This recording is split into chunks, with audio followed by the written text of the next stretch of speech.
Robots ultra sophistiqués, drones autonomes, surveillance de masse, allons-nous créer une intelligence artificielle capable de nous détruire? Ah, comme le truc dans Terminator là. Ce truc, c'est Skynet, un programme qui analyse des données pour la défense des USA. Mais c'était sans compter sur Gérard et ses bonnes idées. Michel, Yep. on file le contrôle du nucléaire à Skynet? Oh bah je vois pas ce qui pourrait mal tourner hein.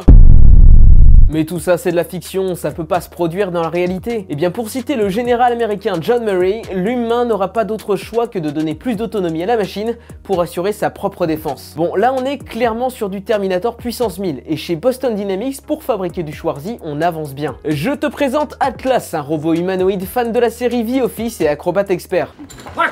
Il est développé pour les missions de sauvetage en milieu extrême, mais imagine seulement si Gérard Oui? se disait que ce serait quand même un peu rigolo de lui mettre 2 fusils à la place des bras, tu sais, au cas où. Eh bah c'est pas con ça. Dans un instant, tu vas assister au largage de 100 drones autonomes de l'armée américaine. Mais si tu es encore là, c'est que tous ces sujets t'intéressent. On m'appelle Sherlock Holmes dans le métier. Si c'est le cas, tu devrais faire un tour sur le lien présent dans la bio. Futura te prépare un numéro spécial Enjeux du futur pour fêter ses 20 ans et 4 dossiers passionnants, ça ne se refuse pas. Revenons à nos drones et à notre apocalypse. Ces engins volants s'adaptent de façon autonome au mouvement de leur cible. Une IA leur permet de voler en formation sans se heurter pour atteindre leur destination. Ces armes sont développées pour la défense des USA contre des attaques terroristes aux mini-drones. Oh la tuile, ils m'ont piqué mon idée. En effet, seule l'intelligence artificielle est assez rapide pour contrer autant de cibles à la fois. Mais pour que Skynet se développe, encore faut-il qu'une IA globale contrôle toutes ces armes. Il lui faut donc un système de surveillance, et ça tombe bien puisque les technologies de reconnaissance faciale chinoises sont ultra sophistiquées. Si tu traverses au rouge à Shanghai, tu risques de te faire afficher sur un écran géant. Si tu passes trop de temps aux toilettes ou que tu relâches un petit peu ton attention au travail,